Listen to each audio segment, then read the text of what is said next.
सूरज ढलते ही गांव के बुजुर्गों ने बच्चों को घर के अंदर रहने की चेतावनी दी थी। चंदेरपुर गांव का एक पुराना कुआं था जिसे भूतिया कुआं कहा जाता था। कहा जाता था कि उस कुएं में एक चुड़ैल का साया रहता है। रामू, गांव का एक जिद्दी लड़का, इन बातों पर यकीन नहीं करता था। एक रात उसने दोस्तों को चुनौती दी कि वह कुएं के पास जाकर देखेगा। चांदनी रात में रामू ने हाथ में लालटेन उठाई और कुएं की ओर चल पड़ा।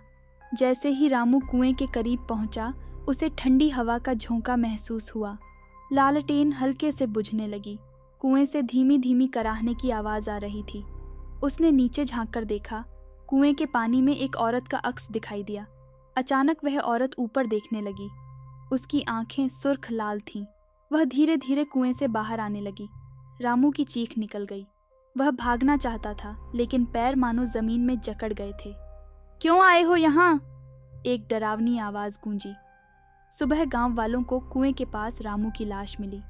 उसका चेहरा सफेद और आंखें खुली हुई थीं, जैसे मरते वक्त उसने कुछ बेहद भयावह देखा हो। गांव वालों का यकीन और पक्का हो गया। कुएं में सचमुच चुड़ैल रहती है। तब से कुएं के पास जाने की हिम्मत किसी ने नहीं की।